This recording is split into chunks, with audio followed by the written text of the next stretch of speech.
আলহামদুলিল্লাহ সুদীর্ঘ দুদিন পরিশ্রম করার পর আমাদের 4টি গরু শেড সম্পূর্ণ ক্লিয়ার দেখতে পাচ্ছেন। এইখান থেকে শুরু করে এ পর্যন্ত। অবশ্যই আপনারা আপনাদের গরু শেড করার সময় এভাবে গোল করে নেবেন। একটু এদিকে আসো, গরুটি এইভাবে খেতে পারবে, খাওয়ার সময় কোনো সমস্যা হবে না। আসসালামু আলাইকুম, আমি মোহাম্মদ ফরিদুল ইসলাম, আপনারা দেখছেন আমার কাজ। তো আজকে আপনাদেরকে দেখাবো 4টি গরু শেড করার সময় আমরা কিভাবে কাজগুলো করলাম, সেই পদ্ধতিগুলো আপনাদের মাঝে শেয়ার করবো। অবশ্যই কি স্কিপ না করে সম্পূর্ণ ভিডিওটি দেখবেন। ভিডিওটি একটু লং হবে, সেজন্য আগেই আপনাদের কাছে ক্ষমা চেয়ে নিচ্ছি। সবাইকে সম্পূর্ণ ভিডিও দেখার অনুরোধ। পাশাপাশি আমি পেশায় একজন রাজমিস্ত্রি, তো প্রথমেই আমি গৃহস্থর বাড়িতে চলে গেলাম এবং আমার সহযোগী এবং জোগাড়িকে নিয়ে শুরু করলাম গাঁথনি। তো গাঁথনিগুলো করার সময় আমি জোগাড়িকে একটু সহযোগিতা করেছি এবং বিনিময়ে জোগাড়ির কাছ থেকে একটু সহযোগিতা পাচ্ছি, তা আপনারা ভিডিওর মাধ্যমেই দেখতে পাচ্ছেন। তো অনেকেই এই গাঁথনিগুলো 2.5 ইঞ্চি করে থাকে, সেজন্য অনেকেই হয়তো অনেক কিছু বলতে পারেন। তো ভাই আমি 5 ইঞ্চি গাঁথতেছি বাইরের ওয়াল। এটার মূল কারণ হচ্ছে গৃহস্থ আমাকে বলেছে তারা ষাঁড় গরু পুষবে। তো ষাঁড় গরু পুষলে অনেক, ষাঁড় গরু তো জানেন অনেক শক্তি, সেজন্য অবশ্যই আমি 5 ইঞ্চি গাঁথনি করে নিচ্ছি। গাঁথনিগুলো করার সময় আমি একটু মাঝে মাঝে কাটা করে দিচ্ছি। তো কাটা করার মূল কারণটা ভিডিওর শুরুতেই আপনারা দেখেছেন যে কেন আমি কাটা করতেছি। তো কাটা করার সময় অনেকেই আমাকে অনেক কথা বললো যে ভাই এভাবে না এভাবে। তো আমি যেভাবে জানি সেভাবেই করে দিয়েছি। আর কাজটা কেমন হচ্ছে অবশ্যই আপনাদের কাছেও মতামত। তো গাঁথনিগুলো আমরা কাটা করে গেঁথে নিলাম। গাঁথানোর সময় আমাদের নাস্তা খাওয়ার সময় হয়ে গিয়েছিল, সেজন্য মাঝখানে একটু ব্রেক দিয়ে নাস্তা খেয়ে নিলাম। নাস্তা খাওয়ার পর আবারও চলে আসলাম গাঁথনিতে। তো গাঁথনি সব ক্লিয়ার করার পর এবার আমরা পার্টিশনগুলো গাঁথবো। গাঁথার আগে অবশ্যই আমরা বাইরের প্রসেসটা ঠিক করে নেব এবং সোলিংগুলো বিছিয়ে নেব। সেজন্য আমরা আমাদের এরিয়া মাপ করে বাইরের বাউন্ডারিটা গাঁথনি করে নিলাম। এর আমরা পার্টিশনে ধরলাম। পার্টিশনগুলো আমরা 2.5 ইঞ্চি করে গাঁথতেছি। তার বিস্তারিত ব্যাখ্যা অবশ্যই আপনাদের মাঝে শেয়ার করব। 2.5 ইঞ্চি গাঁথনি দেওয়ার উপকার হলো ইটগুলো বেঁচে যায় এবং ফারগুলো অনেক বড় সড়ো হয়। এর মধ্যেই আমরা ফ্লোর ঢালাইয়ের প্রস্তুতি নিয়ে নিয়েছি। তো ইটগুলো আগে ভিজিয়ে নেব, এরপর আমি সিমেন্টগুলো গুলিয়ে দিচ্ছি বালির মধ্যে। অবশ্যই আপনি আপনার সাথে থাকা জোগাড়ির সঙ্গে ভালো ব্যবহার করবেন, বিনিময়ে ভালো ব্যবহার পাবেন। বিসমিল্লাহির রহমানির রহিম। তো আমরা ঢালাইয়ের কাজ শুরু করে দিলাম। তো প্রথমে আমরা কড়াই দিয়ে ঢালাই নিয়ে আসতেছিলাম, রেজাল্ট তেমন একটা কাজ এগিয়ে যাচ্ছে না। তো আমি চিন্তা করলাম যে এভাবে তো আর কাজ এগিয়ে যাচ্ছে না, তো বিকল্প কি করা যায়। তো আমার মাথায় আসলো যে আমরা যদি একটা সিমেন্টের বস্তাকে কেটে মাঝখান দিয়ে ঢালাই নিয়ে আসি দুইজনে মিলে, তাহলে আমাদের কাজটা দ্রুত এগিয়ে যাবে। সেজন্য আমরা একটা সিমেন্টের বস্তাকে কেটে মাঝখান দিয়ে ঢালাই নিয়ে আসতেছিলাম। এতে হয়তো আমাকে একটু কষ্ট বেশি করতে হচ্ছিল, কারণ আমি সেখানে গিয়ে ভরতেছিলাম, আবার নিয়ে আসতেছি, এখানে আবার ফিনিশিং দেওয়া লাগতেছে, কিন্তু কাজটা এগিয়ে যাচ্ছে। সেজন্য আমি এই কাজটা মিলেমিশে করতেছি। আপনাদের মাঝে আমি প্রায় সময় একটা কথা বলি, কেউ কারো হিংসা না করে সবাই যদি সবার সঙ্গে মিলেমিশে কাজ করেন, তাহলে ইনশাআল্লাহ সেই কাজের রেজাল্ট মোটামুটি ভালো আসবে। কে লেবার কে মিস্ত্রি তা দেখার সময় নেই, কাজের সময় ভাই কাজ করতে হবে, এটাই হচ্ছে বড় কথা। তো আমরা মোটামুটি সেখানকার ঢালাইটাকে 4 পার্টটায় ভাগ করে নিয়েছি। ইতিমধ্যে 2টি পার্টটা দেওয়া হয়েছে। এখন আমরা 3 নম্বর পার্টটাকে রানিং ধরলাম। তো এইভাবে আপনারা ভাগ করে ঢালাই দিলে অবশ্যই সেই ঢালাই আপ ডাউন হবে না, আপ ডাউন হওয়ার সম্ভাবনা নেই এবং ঢালাইটা একেবারে মাপ মতো পড়বে।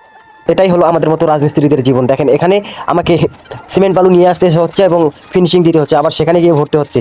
বলেন কি পরিমাণ চাপের মধ্যে আছি। তো দেখতে দেখতে 3 নম্বর পার্টটা হয়ে গেল। এবার আমি 4 নম্বর পার্টটাতে শুরু করলাম ঢালাই দিতে। তো মাঝখানে আমাদের ঢালাই শেষ হয়ে গিয়েছিল, আবার নতুন করে ঢালাই তৈরি করলাম। এরপর ঢালাইয়ের কাজ শেষ করেই আবার আমাকে পাট্টা মারার কাজে আসতে হবে। তো আমি পাট্টা মারা শুরু করলাম এক সাইড দিয়ে, কারণ পাট্টা যদি আপনি এক সাইড থেকে মারেন তাহলে অবশ্যই সেখানে নেবেল করতে পারবেন। তো আমি নেবেল করে করে পাট্টাগুলোকে মেরে নিয়ে আসতেছিলাম। তো পাট্টা মারার সময় আমাকে একটু সময় লাগতেছিল, যদিও বা আপনারা ভিডিওতে অনেক স্পিডলি এবং স্মুথলি দেখতেছেন।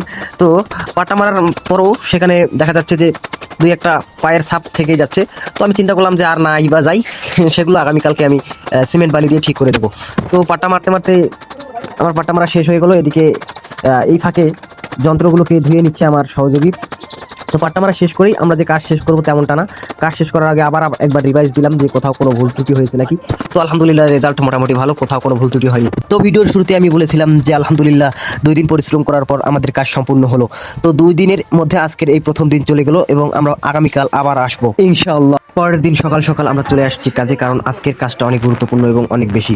তো সেই আমরা চারিগুলোতে বালি ভরে নিয়েছি। বালিগুলো ভরে নেওয়ার পর চারদিকে 4টা করে ইট খাড়া করে দিয়ে আপনারা দেখতেই পাচ্ছেন সোলিংগুলো করে নিলাম খুব সুন্দরভাবে এবং গোল করে নিলাম বালি দিয়ে। কারণ এখনই যদি গোল করে নিই তাহলে আমাদের ঢালাই খুব একটা বেশি খাবে না এবং আমাদের পরিশ্রমও খুব একটা বেশি খাবে না।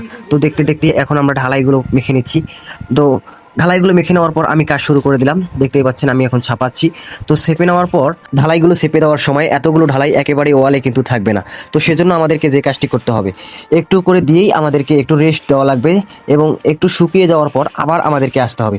এই ফাঁকে আমরা নাস্তা খেয়ে নিলাম। ও সরি, আজকে তো আমরা নাস্তা খাইনি, একেবারে দুপুরের ভাত খেয়ে ফেলেছি। তো আপনারা যারা নতুন মিস্ত্রি তাদের উদ্দেশ্যে আমি একটা কথা বলতে চাই, হুটহাট করেই শুরু করবেন না এই কাজ, নইলে আপনি কিন্তু ঝামেলায় পড়তে পারেন। অবশ্যই পূর্বের অভিজ্ঞতা থাকতে হবে। তো যাদের পূর্বের অভিজ্ঞতা আছে তারা অবশ্যই জানবে যে যে কি পরিমাণ ভেজাল এবং কষ্টসাধ্য এই কাজটি। দেখতে দেখতে আমাদের চারি ঢালাই শেষ হয়ে গেল। এখন এই ঢালাইয়ের খোয়াগুলো বসিয়ে দিতে হবে মেঝেতে এবং সাইড দিয়ে, কারণ এগুলো অনেক বড় বড় ছিল। সেজন্য আমি ইটের একটা টুকরো দিয়ে সুন্দরভাবে এগুলোকে বসিয়ে দিলাম। এবং এরপরে যে কাজটি করতে হবে, এটি অত্যন্ত গুরুত্বপূর্ণ এবং সেন্সিটিভ কাজ। এই কাজটি যদি আপনি করতে পারেন, ইনশাল্লাহ আপনার দ্বারা সম্ভব এই চারিগুলো তৈরি করা। তো আপনাদের সুবিধার্থে আমি নিজেই ক্যামেরা ধরে আরেকজনকে দিয়ে দেখিয়ে দিচ্ছি যে কিভাবে করতে হয়। একটা কড়াই আপনি গোল করে ধরে সুন্দরভাবে বালু এবং সিমেন্টগুলো ঢুকিয়ে দেবেন এবং কড়াইটাকে ঘুরিয়ে ঘুরিয়ে ঘুরিয়ে আপনার সুবিধা মতো আপনি প্লাস্টার করবেন। প্লাস্টার করার সময় এই বিষয়টা মাথায় রাখবেন যেন কোনো ইটের টুকরো আপনার ফিনিশিং প্লাস্টারে না থাকে, তাহলে আপনার ফিনিশিং দেওয়ার সময় খুব ভেজাল। আলহামদুলিল্লাহ, ইতিমধ্যে আমাদের প্লাস্টার কমপ্লিট হয়ে গেল। এখন আমরা দুপুরের খাওয়া দাওয়া করতে যাব। তো খাওয়া দাওয়া করার যাওয়ার আগে আমরা ঝাড়ি দিয়ে একেবারে ঘোলা দেওয়ার জন্য প্রস্তুতি গ্রহণ করে একেবারে চলে যাচ্ছি খেতে। তো খেয়ে এসেই আমরা ঘোলা দেওয়া শুরু করব ইনশাআল্লাহ। আমরা এখন খেতে যাচ্ছি। তো খেয়ে এসেই আমরা আবার প্লাস্টারটাকে আর একটু ঝাড়ি দিয়েই ঘোলা দেওয়া শুরু করব। এতগুলো ফুটেজ আপনাদের মাঝে দেওয়া সম্ভব নয়, সেজন্য ভিডিওটাকে আমি যথাসাধ্য চেষ্টা করতেছি ছোট করার জন্য। তো এখন খাওয়া শেষ করে এসে আমি ঘোলা দেওয়া শুরু করলাম। তো ঘোলা দেওয়া আমাদের দিনাজপুরের ভাষায় আমরা এটাকে ঘোলা বলি, আপনারা হয়তো এটাকে গ্লানিং বলেন, ঢাকা শহরের ওইদিকে আপনারা হয়তো গ্লানিং বলেন। তো এটা কোনো বিষয় নয়। ঘোলা দেওয়ার শেষ প্রান্তেই মাঝখানে একটু ব্রেক দিতে হয়েছে, কারণ অনেক ড্যাম ছিল সেজন্য। দেখতে দেখতে ঘোলা দেওয়াও শেষ করে ফেললাম। তো একটা কথা বলে রাখি, আমি কিন্তু কাউকে কোনো কাজ শেখাচ্ছি না, জাস্ট আমি করেছি এটা আপনাদের মাঝে শেয়ার করলাম। তো এটা নিয়ে কেউ কোনো বাজে মন্তব্য করবেন না, এটাই আপনাদের প্রতি অনুরোধ রইল। এটাই আমি এখনও বলছি, আমি শিক্ষক নই, আমি এখনও ছাত্র। তো সেই অবস্থায় আপনারা কেউ বাজে মন্তব্য করবেন না। সব শেষে আপনাদের সবাইকে নামাজের দাওয়াত দিয়ে আমি কিছু বলবো। অবশ্যই আপনারা আপনাদের গরু শেড করার সময় এইভাবে গোল করে নেবেন। একটু গরুটি এইভাবে খেতে পারবে, খাওয়ার সময় কোনো সমস্যা হবে না। আলহামদুলিল্লাহ, সুদীর্ঘ 2 দিন পরিশ্রম করার পর আমাদের 4টি গরুর শেড সম্পূর্ণ ক্লিয়ার। দেখতে পাচ্ছেন এইখান থেকে শুরু করে এই পর্যন্ত। আজকে এই পর্যন্তই আমাদের কাজ। যারা খুশি থান অবশ্যই আমাদের সঙ্গে যোগাযোগ করবেন। ধন্যবাদ সবাইকে। এই পর্যন্তই। সবাই ভালো থাকবেন। আল্লাহ আপনাদের সবাইকে ভালো রাখার এবং ভালো থাকার তৌফিক দান করুন। আজকে এই পর্যন্ত, দেখা হচ্ছে পরবর্তী ভিডিওতে। সবাই ভালো থাকবেন। আসসালামু আলাইকুম।